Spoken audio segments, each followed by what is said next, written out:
All right, ladies and gentlemen, may I have your attention again? Hello out there. Thank you, thank you. I'd like to call it back to order and see if we can get a little work done. For those of you here last night, of course, you remember me as your MC, the wonderful guy that did all those things for you. Well, I'm back to do it again. And for the two of you that were not here, I'm Clyde Rivers, past president of the California School Employees Association, one of the vice presidents of the AFL-CIO. I'm coming up, of course, after having that bad news of not being able to have the governor here. So from this point forward, we're going to have good news. All right, bad news is out of the way. Get that out of the way. So for the next 2.5 or so hours, you're going to have to put up with me in one form or another, so get over it. I'd like to mention, just in honesty, I just left a forum that was talking, a workshop where they're talking about just transition. And it was probably 20, 30 minutes or whatever it was. One of those workshops that should take an hour, a week. I mean, there is a lot of material to cover. I was explaining to Mark a moment ago that in this process, we're going to have to convince some of our own people, workers, the ones that are going to say, well, nobody came to my rescue when I lost my job in industry X, Y, Z. So there's a lot of things that we're going to have to talk about in this transition process. So we'll try and get through this. But my job now is to call up Dean Robinson in a session called Crafting a Comprehensive Strategy for Victory. Dean Robinson is a professor of political science at the University of Massachusetts and serves on the executive board of the Massachusetts Teachers Association and the National Education Association. He will talk to us today about the importance of strategic planning as we ramp up our movement for victory. And without further ado, I give you Dean Robinson. Dean, it's all yours.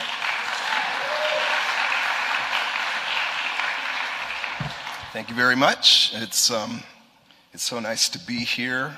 It's very inspiring, and I want to thank you all for the work that you do.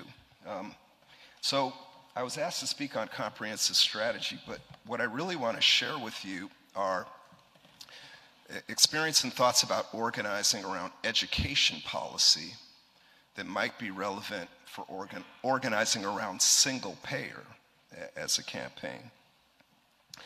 So my national union is the National Education Association. The NEA represents 3.2 million educators nationwide. It's the largest union in the United States, and fairly recently the NEA endorsed Jayapal's bill.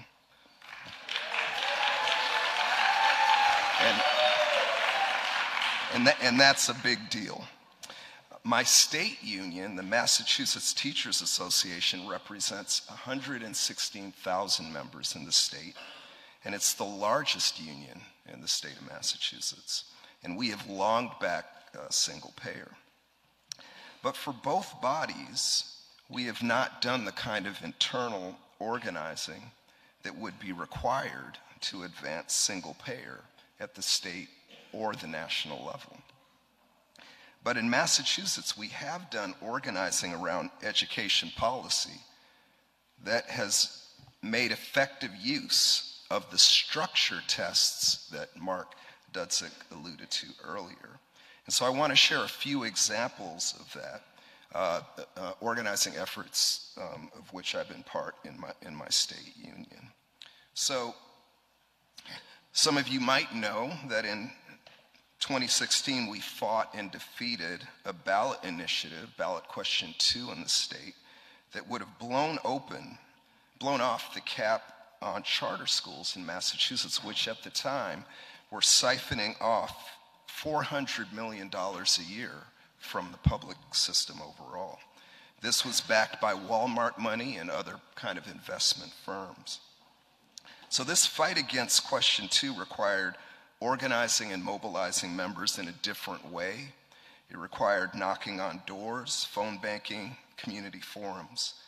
And it resulted in a defeat. It was really a repudiation of the measure, 67 against to 23 in favor. 67 against, to try to make sure my math is correct. for our union and more importantly for our students. A second example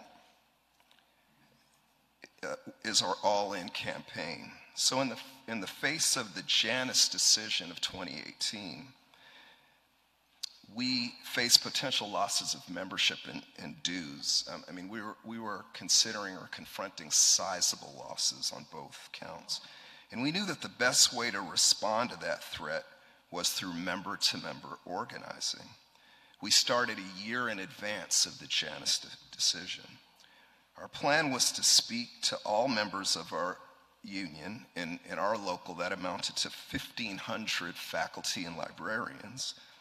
And we had fancy software to do this, but this really amounted to a checklist, a structure test.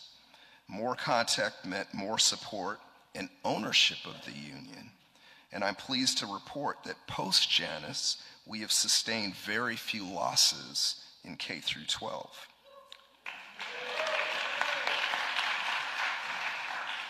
In higher education, we've done very well, but we're more vulnerable in that area because of the precarious status of part-time faculty.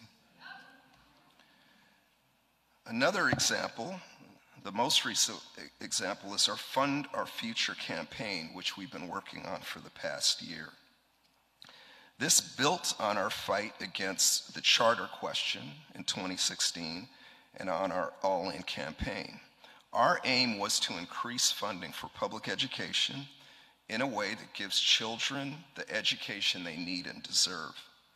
This campaign has been about rank and file, community level participation, and engagement. We gained the support of school committees in many districts. We got significant support from legislatures who've been champions of public education, 2 of which are in the room today.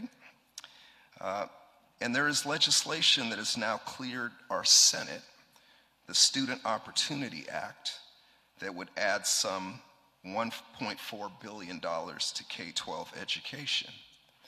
And we're hoping to secure additional legislation for public higher education that would add about $600 million to the system. So this work, a member-driven framework, gives me reason to think that our organizing strategy can work toward the goal of establishing single payer. I have members very near the campus of University of Massachusetts who are salaried and hourly wage educators who are paying $950 a month toward premiums. Sometimes they're paying more for health insurance than they earn in a month. The costs of premiums and deductibles disproportionately affect educators of color. But establishing the facts of these inequities does not make a new health policy in our state. The economic and political power of hospitals, of pharmaceutical companies, there are more than 1,000 pharmaceutical companies outside of Boston alone, of healthcare providers, are formidable, and this is precisely why we must organize from the bottom up with a deliberate set of structure tests that give us a real measure of the power that we wield. So this is an example from Jane McAlevy's work of a structure test. This is showing a petition board of signatories who are supporting settling a contract. Right? And so each name represents a member in the local that has been contacted, each individually. This is what it would mean for me and the Massachusetts Teachers Association. So what I'm showing you here is about 1/4 of all the K-12 locals in our membership. This is about 100 of more than 400 locals that represent our union.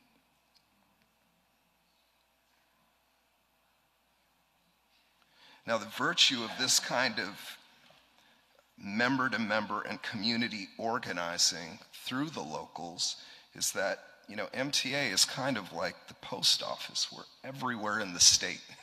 So all the way to the tip of the Cape, Provincetown, all the way to the northwest corner of the state, North Adams, Massachusetts Teachers Association represents members across the state.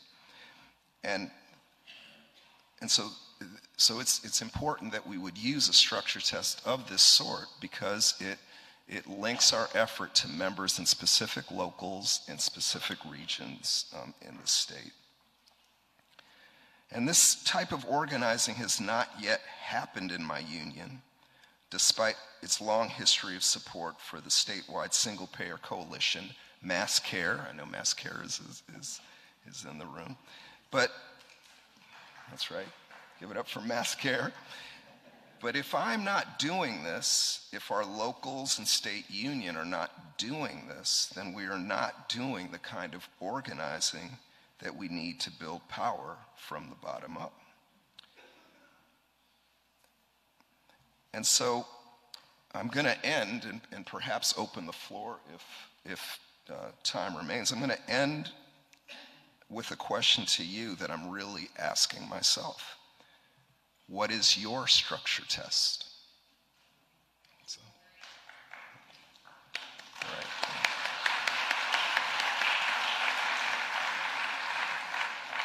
Are there any questions for the speaker? Does anyone have any questions? Dean, you did an excellent job. Oh, over here, I have a question. Yep. Yes, yes. Yes, I think so.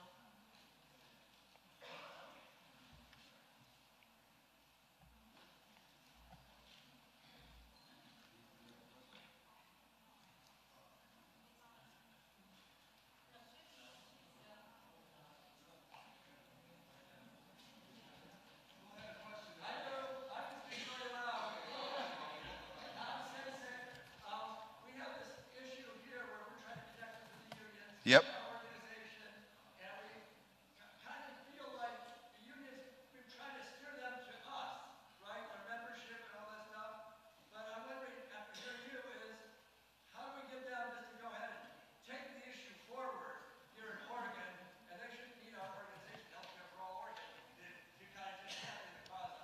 Yeah, thanks for that question, because I really should have spoken to this in my remarks. So here's another thing that I observed in the meeting in Massachusetts. We actually talked about this. So for educators, we're often, if not, we're among the largest public sector unions in the state.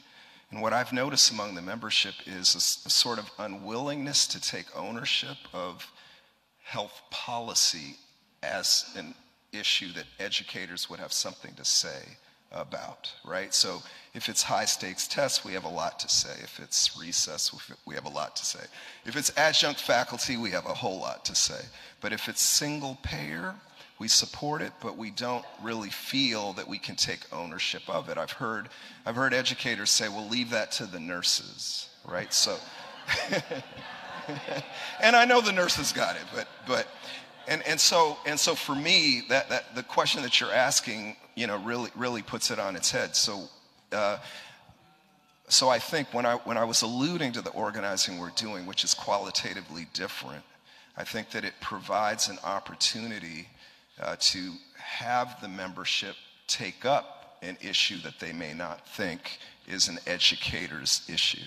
And so that's what I would say. I mean, I believe that it's sort of the trade union thing, that if you're in the business of education, then your issues are educational policy. But of course, health policy, single payer, is educational policy. Yeah.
Yeah. Okay. No, I completely agree. I think that that's precisely the challenge, and I'd say for Massachusetts, the good thing about the type of organizing that we're doing, it is expanding the field of issues with which educators want to take up and address. Absolutely. I guess one more thing I'd say, and this is just speaking to some of the challenges, but it's the nature of unions. I mean, we're a statewide body. We represent very different districts. In some districts, it's more like the Chicago teachers. I mean, people are ready to really fight for certain issues. There are other places that are a little bit more affluent, and they're not so inclined. But yeah, all right. Okay, thank you very much.